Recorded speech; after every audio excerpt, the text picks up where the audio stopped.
तो MP board के हमारे बच्चों का जो 17 मार्च यानी कि सुबह का आज का जो पेपर है ना, वो कुछ इस तरह का रहेगा बेटा। ओटी क्वेश्चन तक भी इसी पेपर में से आने के पूरे पूरे चांस रहेंगे। तो आइए बिना किसी देर के अपन शुरू करते हैं। यहाँ पर हम बात करते हैं तो बेटा पहला क्वेश्चन ध्यान देना है, जिन पे रेड कलर करते हैं समझ जाओ, ठीक है।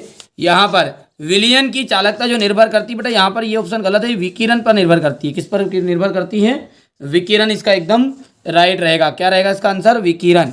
ध्यान रखना है विकिरण। किसका सामान्य नाम फास्जिन है? COCl2 का। शुद्ध जल की जो मोलरता होती है वो 55.6 होती है। पीतल क्या है आपका? पीतल जो है वो एक ठोस विलयन है। आरएनए नहीं पाया जाता तो थाइमिन में नहीं पाया जाता आरएनए, और आरएनए में नहीं पाया जाता, थाइमिन नहीं पाया जाता, ठीक है। ऊतकों का निर्माण किसके द्वारा किया जाता है? तो ऊतकों का जो निर्माण है ना वो प्रोटीन के द्वारा किया जाता है, याद रहेगा, प्रोटीन के द्वारा।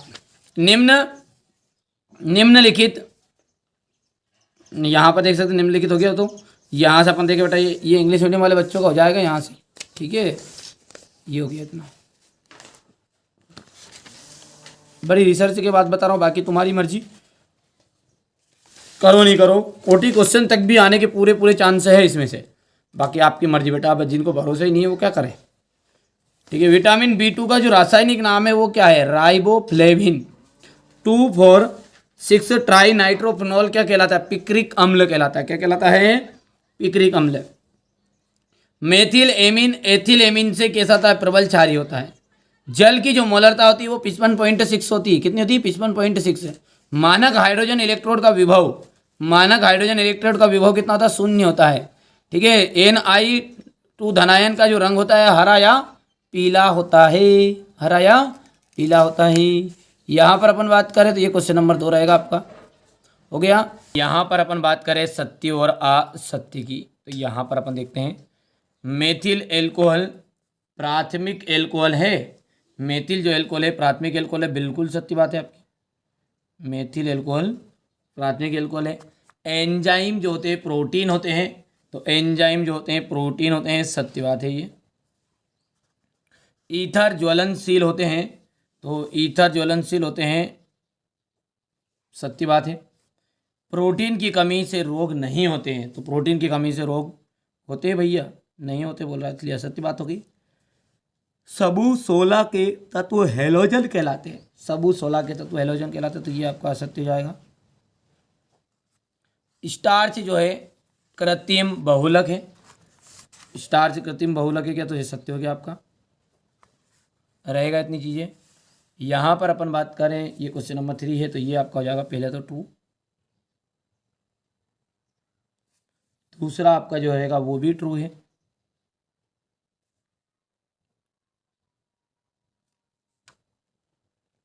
चौथा रहेगा आपका फॉल्स, पांचवा रहेगा आपका फॉल्स,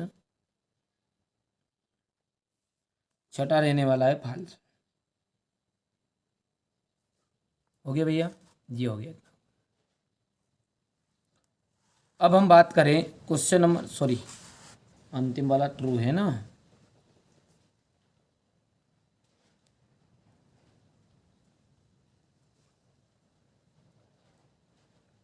चलिए अगला है आपका सही जोड़ी विटामिन B12।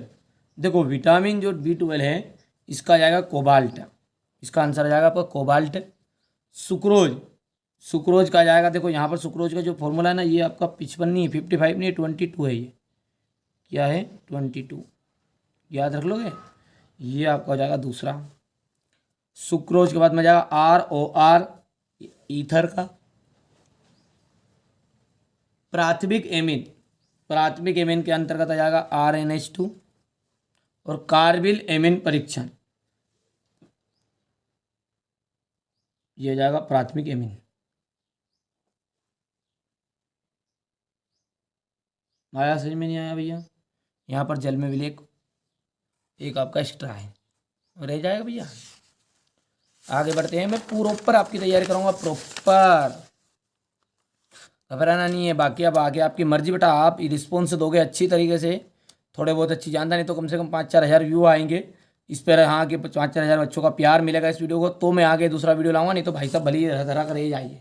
मेरे पास सारा कंटेंट है और डंके की चोट पे कह दूँ, डंके की चोट पे कि यदि इस पेपर को आउट करके बता देना तुम तो मेरे जो पेपर दे रहा हूँ।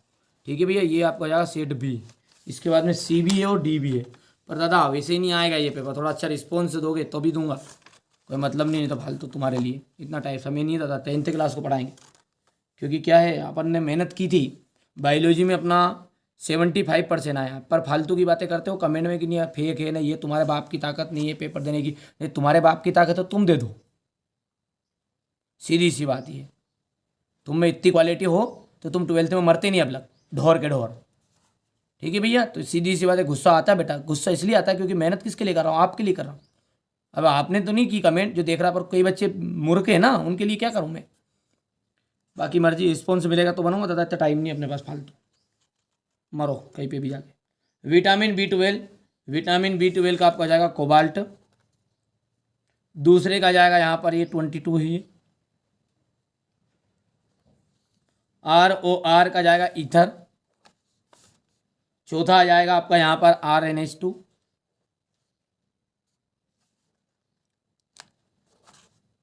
ठीक है, एक वाक्य में उत्तर। एक मोनोसेकेराइड का नाम बताइए, एक मोनोसेकेराइड का नाम बताओ। तो मोनोसेकेराइड का नाम क्या है भैया जी, कुछ पर मारा तो धल दो सामने जी। हाँ, या तो पॉलीहाइड्रॉक्सी एल्डिहाइड, पॉलीहाइड्रॉक्सी एल्डिहाइड या कीटोन। यहाँ पर मैं लिख देता हूँ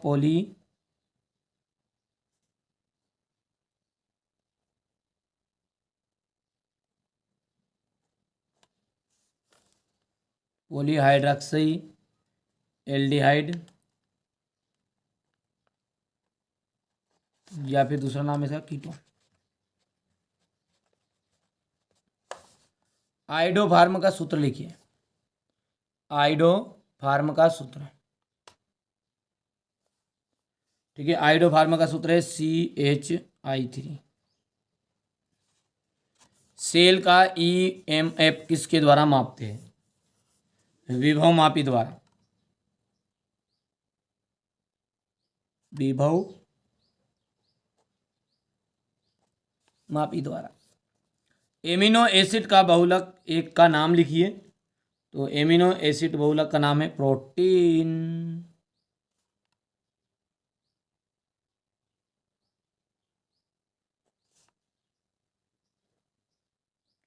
666 का रासायनिक नाम बताइए। तो बेंजीन हेक्साक्लोराइड है।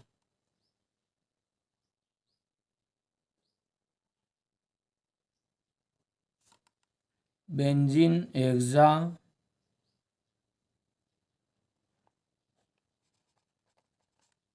क्लोराइड आ गया भैया सही में। चलिए, इसके बाद में यहाँ पर है आपका क्वेश्चन नंबर 5, पॉलीहाइड्रॉक्सी एल्डिहाइड या फिर कीटोन। तो डायरेक्टली अपन कीटोन लिख देते हैं। कीटोन किस पे लिख दूँ यहाँ पर, हो गया। दूसरा है आपका right a formula of iodoform. तो CH3। तीसरा आपका रहने वाला है बाई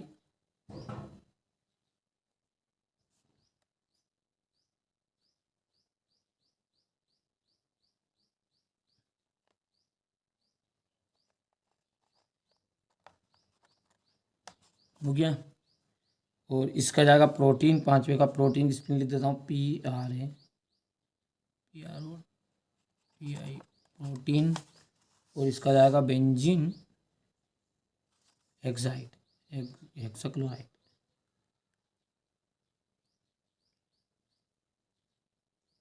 बेंजीन हेक्साक्लोराइड।